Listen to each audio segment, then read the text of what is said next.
일반적으로 산재보험의 처리 절차는 신청 시기에 따라서 3단계로 구분할 수 있습니다. 먼저 최초로 요양을 신청할 때입니다. 이때에는 요양급여 신청서를 작성해서 산재지정병원에 제출합니다.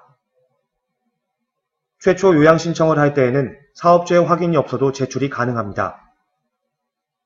산재지정병원은 소견서를 작성한 후에 해당 사업장의 관할 근로복지공단에 이를 제출합니다.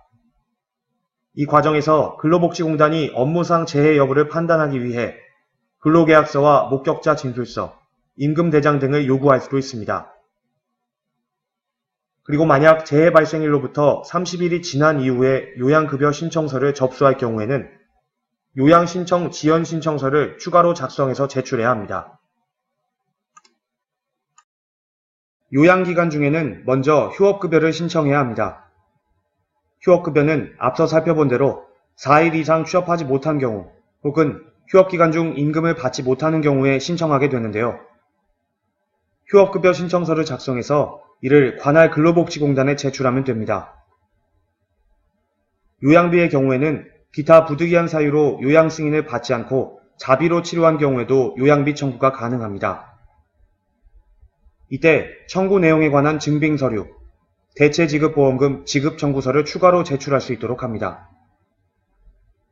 마지막으로 상병보상연금에 관해서는 요양급여를 받은 근로자가 2년 이상 치료해도 그 상태가 나아지지 않을 경우에 신청해야 하는데요.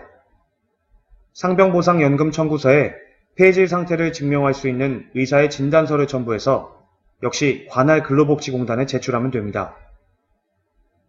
경우에 따라서는 MRI 필름이나 방사선 필름과 같이 폐질 등급 결정에 필요한 추가 자료도 제출해야 합니다. 마지막으로 요양이 종결되었을 때 청구해야 하는 산재보험에 대해 살펴보겠습니다.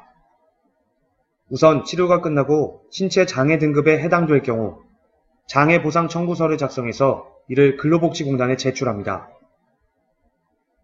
유족급여와 장의비 청구는 업무상 사망 혹은 업무상 사망으로 추정될 경우에 유족급여와 함께 장의비 청구서를 작성해서 이를 근로복지공단에 제출하면 됩니다. 한편 간병급여의 경우에는 간병급여 청구서에 간병이 필요하다는 의사의 소견서를 첨부해서 청구하면 되는데요. 이때에는 간병시설과 간병기간, 간병비용 등과 같은 내용을 반드시 기재해야 합니다. 마지막으로 직업재활급여는 직업훈련수당과 직장복귀지원금, 그리고 직장적응훈련비에 대해서 청구가 가능합니다.